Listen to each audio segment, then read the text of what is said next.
दिल्ली के एक coaching institute के बेसमेंट में जल भराव से हुई 3 छात्रों की मौत के बाद राजस्थान के कोचिंग सेंटरों के आसपास हड़कंप समझ गया है। सीकर के नवलगढ़ रोड और पिपराली रोड पर बड़ी संख्या में कोचिंग है, जहां NEET, IIT, SSC, civil services समेत अन्य प्रतियोगी परीक्षाओं की तैयारी की जाती है। कई कोचिंग में क्लासेस बेसमेंट में संचालित होती हैं। शिक्षा नगरी के रूप में उभरते सीकर शहर में भी छात्र छात्राएं दिल्ली जैसी घटना को लेकर सतर्क हैं। यहाँ भी हल्की बारिश में 2-3 फीट तक जल भराव हो जाता है। पिछले साल मानसून में गड्ढे में गिरने से एक छात्र की मौत हो गई थी।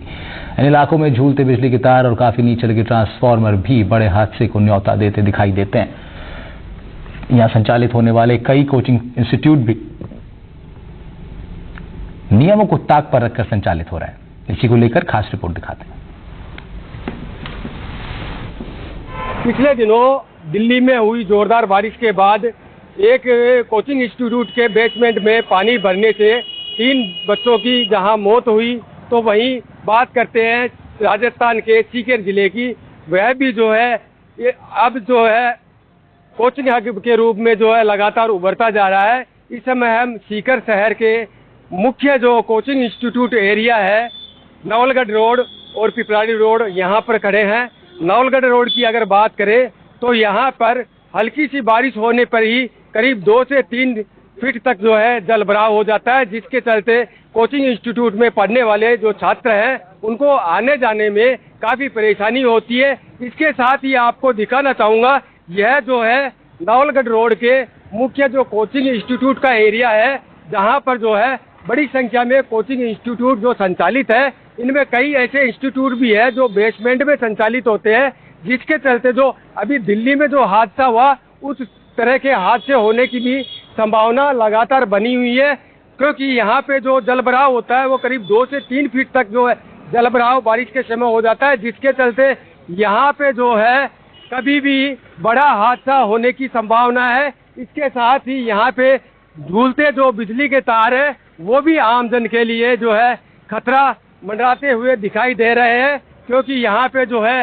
नीचे ही कई ऐसे पोल भी है जिनमें जो है कभी भी बारिश के समय बिजली का करंट आ सकता है, जिसके चलते कोई भी बड़ा हादसा हो सकता है। इसके साथ हमारे यहाँ कई छात्र भी खड़े हैं, इनसे भी हम जानेंगे यहाँ की बारिश के समय बेटा किस तरह की स्थिति बन जाती है। बारिश के समय यहाँ से जा ही नहीं सकते, हम तो रोड क्रॉस नहीं कर सकते, बहुत पानी भर जाता है। यहाँ पे कोचिंग के अंदर जाते हैं तब बाहर इतना पानी भर जाते हैं कि पैर पानी में पूरे डूब जाते हैं।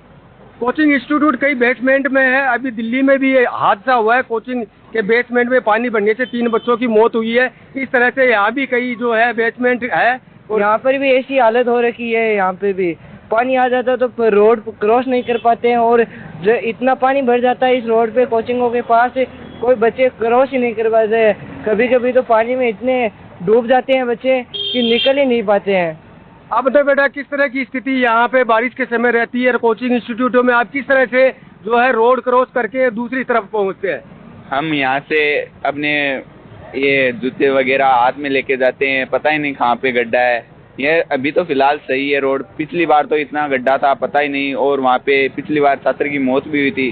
तो अभी तो सरकार को भी सोचना चाहिए क्या करना चाहिए क्या नहीं, या खड्डे वड्डे बहुत है इसलिए। ये थे यहाँ के में पढ़ने वाले जो इंस्टीट्यूट के जो छात्र हैं, इनका भी कहना है कि यहाँ पे जो है बारिश के समय बड़ी विकराल स्थिति हो जाती है, और विकराल स्थिति होने के चलते इनको जूते, चप्पल और बैग भी हाथों पे और सिर पर रख करके रोड क्रॉस करना पड़ता है। इसके साथ ही पिछली साल भी जो है बारिश के समय एक छात्र की गड्ढे में गिरने से मौत हुई थी। वहीं अब जो है बेसमेंट में कई ऐसी कोचिंग इंस्टीट्यूट भी इस रोड पर संचालित है, जिसके चलते कभी भी कोई भी बड़ा हादसा हो सकता है।